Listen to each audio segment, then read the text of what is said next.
Welcome to the Successful Nurse Coach podcast. On this podcast, Laura and Shelby, both board-certified nurse coaches, show you how to make as much money as you want in private practice as a nurse coach.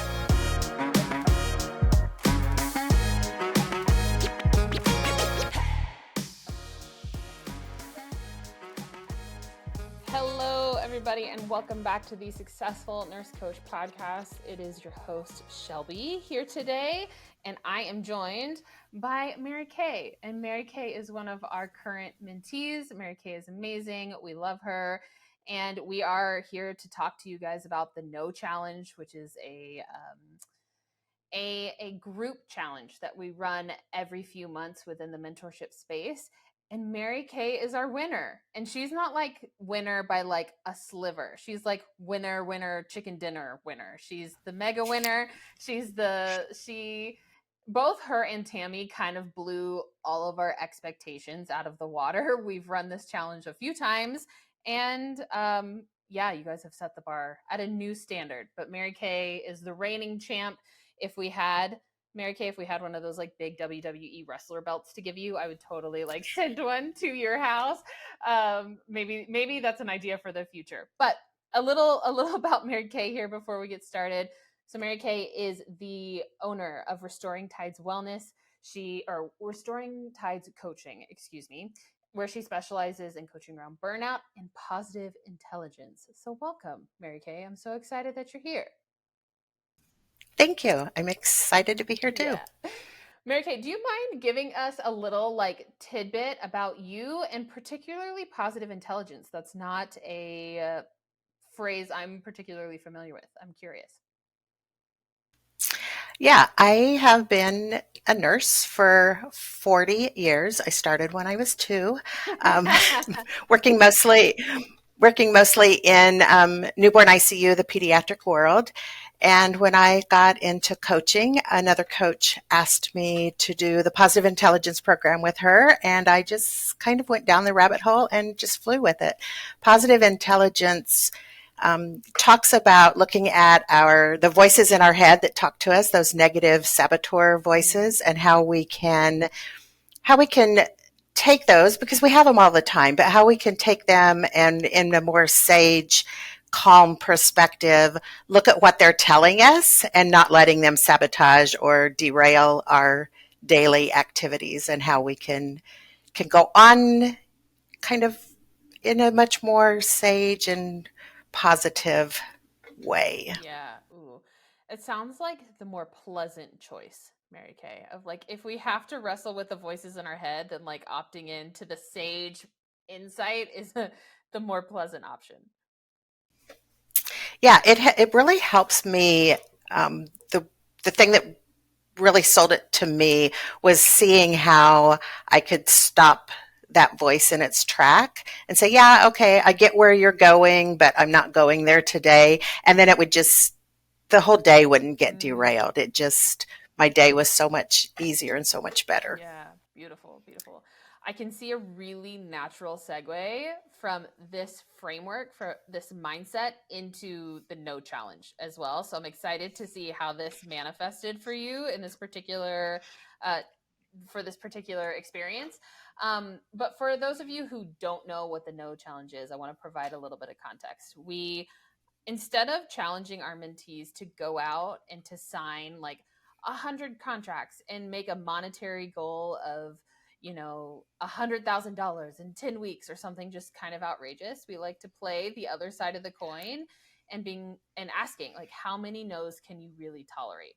And how many no's can you pursue in the next 30 days, and just to really hustle and get after it. And we rank different no's with different amounts of points, to where, like, if you get a direct no versus somebody ghosting you, or if somebody ghosts you for a call, like, that's extra points that you get. Kind of like the more vulnerable your no is, the more points you accumulate. And Mary Kay, you got over 1,100 points in 30 days. Like, so that's usually the range of no's is like under 100 for some frame of reference. Sometimes we get a few people that kick it over the 100 point mark. But Mary Kay's like, nah, I'm gonna shoot for over 1,000. So whenever we saw the numbers come in, my jaw just kind of like frankly dropped. It was incredible. So I'm curious, Mary Kay, what was your intention going into this challenge? Whenever we shared it with you, what were your thoughts? And I'm just very curious about the opt-in phase. What appealed to you? Um, it was also, you had this challenge in the middle of another challenge that I was in, the Outrageous October. And I just thought, I have something to prove to myself and someone else that I can do this. I don't think I intentionally went in to go so far down the rabbit hole as I did, Mhm. but my intention was to prove to myself and someone else that I could do this. Yeah. Yeah. And I'm curious, could you elaborate a little bit on like what the this was? Was like the this like I can get a lot of no's, or I can fill out a spreadsheet really well. Like what was the this part of I can do this? This part was actually talking to people Mm, more than just a nod at them or kind of giving them, that little eye. Um, I when I first started in the mentorship, and Amy asked us to, in our first group meeting, to tell something about us that no one else there would know. I actually said I hate people, and I think everybody's like, "Okay, I want out of this. I don't want to be in this. I don't want to be in this group with her." Yeah, 2 years ago, if you'd asked me, I would have told you I hate people. The only place I want to be is a cabin in the woods mm, where the only person I talk to is the elk eating my flowers. So yeah. with the mentorship winding down, it's like I have got to talk to more people. I've got to get out there and get comfortable with talking to people. So this was actually talking to people more than just a hi. Yeah. That's a pretty radical shift from 2 years ago. From not enjoying or liking humans to talking to a lot of them in 30 days. Right, a lot of them. Yes. Yeah. Yeah. I'm curious, has your like for humans, has your enjoyment increased as you've just stepped into being a coach and connecting with others? It has increased tremendously. I'm now able to talk to people, and I look at it more as hearing their story. Mm, I love stories. I love to tell stories. I love to write stories, and I love to read stories. So um, I kind of approached it as a way of hearing people's stories, letting them be seen and heard. hmm. Yeah. Yeah. Ooh. Um, do you mind if I plug your experience at the mall here, Mary Kay, just because I know about it and I think that this would be a really cool spot to put it here in the episode of something that you did to connect with people through the lens of hearing their story. Certainly.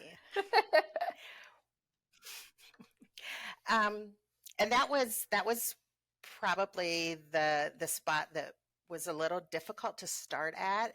And I'm like, I just need to get out there. So I made a sign that said, "Tell me your story." I went to the mall and sat on, they've got these nice little curved benches, sat on one of the benches close to the food court, far enough away that all you heard was kind of the din. Um, and it didn't distract, but sat there with a sign beside me that said, "Tell me your Mm, story." And just as people walked by, some of them would look at me like, "Yeah, I'm going to just keep on walking." Others would give me a nod. Some asked me, "Are you writing a book?" And that kind of got the conversation going.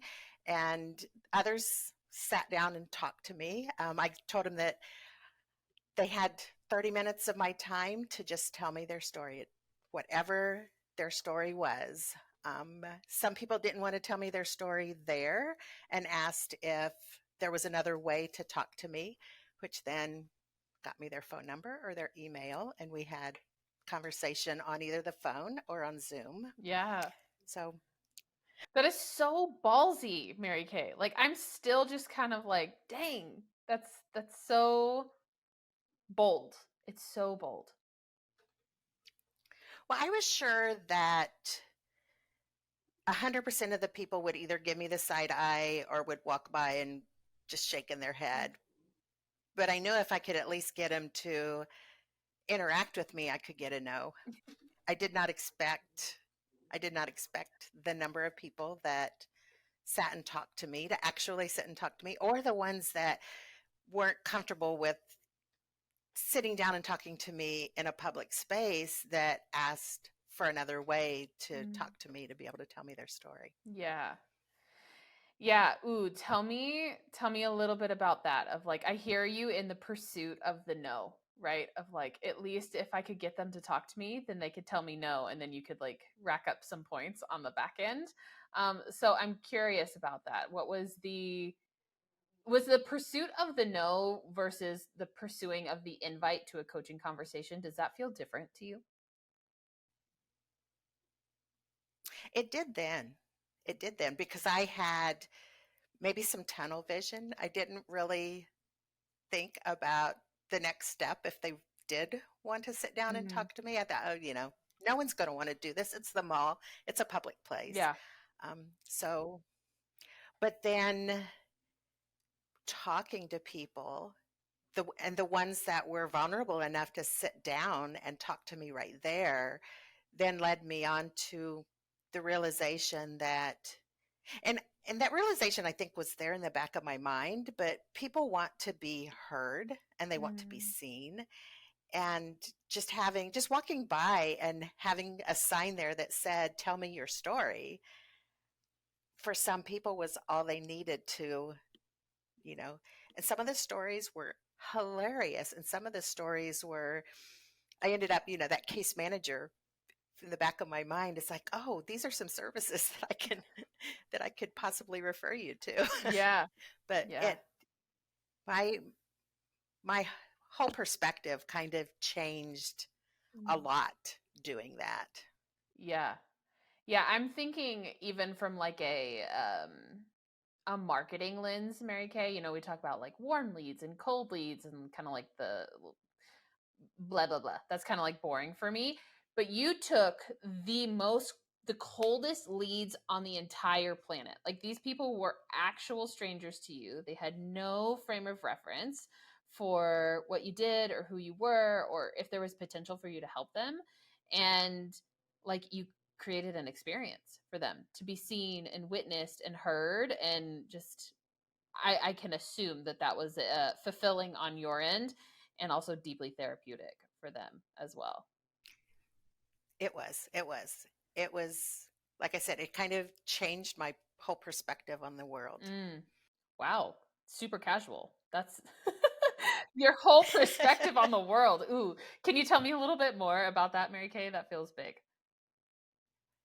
Well, just knowing that I could sit there and listen to somebody and they could feel heard and feel seen and go about, walk away, and how their day was changed. And some of those conversations were not just a one-time conversation. Mm-hmm. I've had contact with some of those people again, and have heard from them that made a difference for them. Mm, Being a nurse for 40 years, I know I've made a difference in a ton of lives, but this just seemed different. It yeah, just seemed different than it wasn't saving a life, but for some of them it was exactly what they needed yeah, at that moment. And it was all because I took a challenge to go out, and I thought it would be safe. These are people I don't know, so it'd be really safe to get no's from them. yeah. Totally, totally. Ooh, well, did this translate at all? So like you went out and you interacted with a bunch of people. I'm assuming potentially got some no's from this experience as well. Um, but did it translate at all into into the rest of your month? I'm wondering how that experience shifted the rest of your challenge, or if it did at all. Some of them took me up on the offer for a powerful coaching call. Some of them, you know, decided that their, their conversation with me, that was enough for them. Two of them signed contracts with me. Yeah. Awesome. So, and also there were probably 4 or 5 that I had someone, they told someone about me, Mm-hmm. and that person contacted me. Ooh. So it had its kind of its ripple effects. Yeah. Ooh, I love that. I love that. It's it's like being, I think I shared this with you on our session earlier this week, but it's just like being in the middle of a field and throwing a bunch of flower seeds out into the field, and some of them grow really fast and some of them are going to grow a little slower. But that's amazing. That's a really quick turnaround for referrals. That's awesome.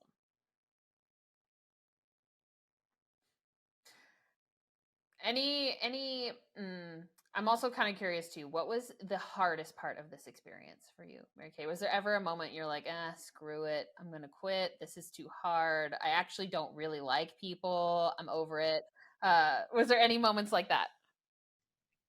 I think the hardest part was because that wasn't the only thing I did. There was other things that I did, and I got quite a few calls on my books.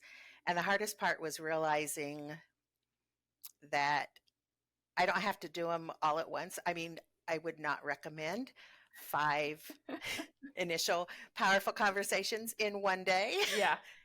ever again. So, the I think the hardest part, going out the first time, asking the first time for the no, was hard. But then realizing after I'd gone down the rabbit hole and had so many people, now I'm needing to honor my commitment and the time constraint. I didn't think far enough ahead that I could schedule them, for a couple of weeks or 4 or 5 weeks or even January. Yeah. I tried to get them all scheduled in a pretty short time span, which exhausted me. Totally. Yes. Oh my gosh, yes. I think every coach ever has dabbled in this experience of whenever there's like a surge, you kind of feel a little bit manic, and are like, okay, I have to get everybody in as quickly as possible.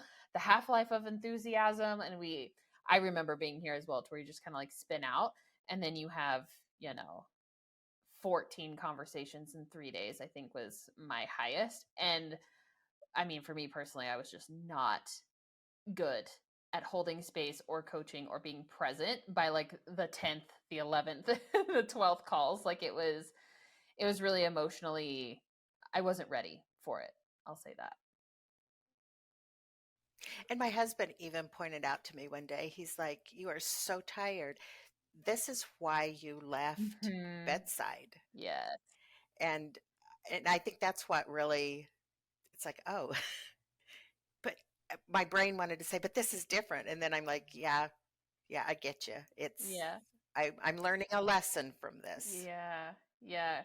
Good job receiving the lesson, Mary Kay, because it would be easy to continue to be there. And your husband is so right, of like, let's not go and create another stressful situation just because you like it more than you liked working in the hospital, right? Of this gets the chance to be different if we let it. So great job listening to the nudge there. He's pretty good about that. he can he can start charging you a consulting fee from time to time if he ever gives you a good nugget of wisdom. All right, my friend. Well, was there anything that surprised you that was like super easy about this challenge? Maybe something that you thought was going to be challenging but turned out to be smoother than anticipated? I think once I got into it, it just the realization that I'm really not, we hear this so much in the mentorship, don't be attached to the outcome, Mhm. but sometimes it's really hard to process that into us. And I think the easy part was probably about after the 20th no. It was like, okay, well, there we go. I've got my no. Now I can just keep going on. Mhm. So realizing that no's not a, you know, an axe to my soul. Mm. No just is a word. It's just no. Yeah, totally. Absolutely. Absolutely. And I think I don't know if this was true for you, Mary Kay, but I hear this often of like I'm so fearful to get my first no. Like I hear this from brand new coaches all the time. And I'm like, well, my friend, we're just gonna have to rip off the band-aid because you're gonna get told no so much and so often in the world of entrepreneurship. And it only means what we make it mean, right? So it can just be um I mean, no's for me now are just like, okay, it's just not meant to be right now, right? There's like a trust, a divine guidance that I lean on in those moments if I get a no. But in the beginning, when people would tell me no, it would ruin my whole weekend. Like it would genuinely devastate me to where it would make me question my whole existence in coaching, you know? And you move through that pretty quick, Mary Kay, of like after 20 no's, then it just evolved and you could carry on. Like what a gift the month of October was in that sense. Yes, yes. And it kind of became comical because another person had challenged, um, in a group that I'm in, had challenged us to ask for a pizza in a place that doesn't serve pizza, just to, kind of a funny thing to do, but to get that no. And I did it twice, and both times I did it, I got a yes, which was hilarious. My blood sugar was low. I needed to get something to eat. I was on the road. I stopped, went into a donut shop and asked for a pizza. And she just kind of looks at me and says, Domino's is across the street, but they don't open until 11. I said, well, my blood sugar's low. And she says, hold on. And she went back and yelled at the guy in the back. And he actually brought me out this maple bacon bar with a ton of bacon on it. And he says, I'm sorry, I'm out of olives, but here's your pizza. And I'm like, that was supposed to have been a no. And then I went into the bank to get some money. And she said, is there anything else I can do for you? And I said, yeah, I kind of want a pizza. And she says, oh, well, we had a luncheon. What kind do you want? There's no more veggie left, but we have pepperoni. And I'm like, Oh my gosh. okay, that was supposed to have been a no. So it was like, yeah, I'm trying to get no's and I'm getting a yes. I will tell this story forever, Mary Kay, and I will make sure to credit you, but like what are the freaking chances of I'm just kind of like flabbergasted. That is so funny. And like of course it happened that way, right? Like of course. Of Right. course it did. Oh my gosh, that is so funny. If you're listening to this podcast and you are laughing out loud, it's your sign. Go ask for pizzas and see what happens. And I think that that is just such like a beautiful reminder of like you don't know what is actually going to happen unless you ask. Like unless you give Right. people the opportunity to give you a pizza or to say yes to a coaching conversation, like there's just no way you can actually ever know. Right. Right.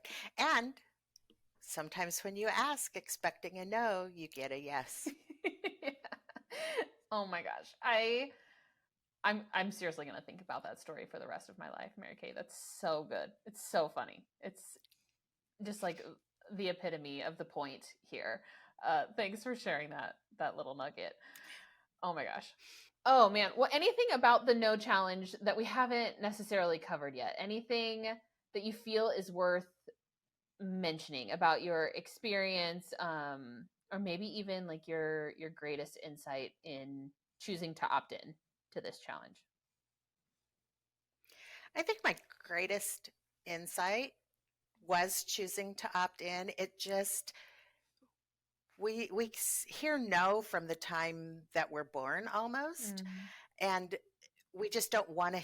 We think we don't want to hear it, but just doing it And like I said, I had wanted to prove to myself that I could do it, but just that fear of the first no's, when you actually get them and then you get a yes, it's like, oh, cool. And it kind of helps you to, all right, well, I got a yes. Now let's see, let's go for some more no's. So I think just to get over the thought of, well, what will happen? I'll get depressed, is just to jump in and do it. And when you get the yes, it's like, this is why I did it. Mm-hmm. Yeah, totally, totally. Yeah, we can almost like, what happens if I get the no? We can mentally curate 1,000 endings to that story that aren't ever true, right? We don't actually know what's going to happen if we just get ballsy enough to ask. And yeah, sometimes the conjured up story is way worse than what actually happens in real life. It's Right. it's not, it doesn't even compare. So good, so yummy. Ooh, okay, Mary Kay. Last question I want to ask you here. And I almost kind of want to ask it in a sense, because I think you just gave some really solid advice to other nurse coaches of like, just choose to do it anyway, even if you're nervous or scared. Just choose to opt in and see what happens. But I kind of want to, for just a minute, focus on bringing that version of Mary Kay to the table 2 years ago, the one that did not like people, that wanted to be at a cabin in the woods and, only talk to the elk that ate her garden flowers. Do you have any like words of wisdom for her? I think I would tell her just to keep doing it and to stretch, to take that step and find her place. And I think that's what I did Yeah. with, you know, taking a course to learn how to be a coach, and then, you know, stretching into the mentorship and being with people that I didn't know who were also doing the same thing. So I think I would tell her and anyone out there thinking, can I do this? Is just do it. Just keep taking the steps and keep stretching just that little bit. Um, and pat yourself on the back when you get the yes. And don't worry about don't get depressed over the no's. Beautiful. Yeah, Mary Kay, you're kind of like the best poster child for how coaching can radically change your life. And it's like you jumped into a whole new timeline here, right? Of opportunities and experiences. Okay, and I lied. I have one more question for you. Is there anything that you want to celebrate about your no challenge, in the sense of like, I know that you had some really epic contracts signed during this time. Is there any way that we can just celebrate with you over like a really tangible win, either emotionally or logistically? I think for me, celebrating would be the yeses that I got. Yeah. I mean, I had so many, I sent out so many emails. I had some of them that I couldn't even, I tried to make sure that I could get a read receipt. I, just everything that I did, I just want to celebrate that in all of those no's, there were contracts signed, Yeah. and some of them were for more than, I mean, when we first started, we're told about, start this way. And without this, I would not have the clients on my books that I have. I would not have signed the contracts that I signed for, a couple of contracts I signed were for 6 months. Yeah. A couple of contracts I signed were, I just made an outrageous offer and more than what we would normally think about, and got a yes for it without pushback. Yeah. So I I want to celebrate that I was able to get yeses and all of the no's. There were many more no's than there were yeses, but there were definitely yeses, and there were contracts signed because of those. Yes, yes. Very potent yeses at that, like really outrageous yeses. And we are just so stinking proud. Again, we're so proud of you, of like the effort that is required to pull something off like this. Like, in order to have outrageous yeses to an outrageous offer, you have to like really dream and play big. And you did exactly that, Mary Kay. Like, I'm really just so I'm like at a loss for words, but I'm just so impressed with your effort and the payoff and the turnaround, and I'm so proud of you. And thank you for sharing your experience and your story with us here today, because I know that there are people listening to this that just like need a pep talk from someone who just experienced it, right? And you are just really fresh on the other side of this challenge, and I know it will inspire lots of movement in our community. Thank you. Yeah. All right, team. Well, thanks for joining us today. If you want to connect with Mary Kay or find her information, that's all going to be in the link below, and we'll make sure that it's easy to find her in the long run. But thanks again, Mary Kay, for being here. We super appreciate you, and we will see you all next week, same time, same place. In the meantime, come join us in the Facebook group, The Successful Nurse Coaches. And we'll see you on the flip side. Bye, everybody.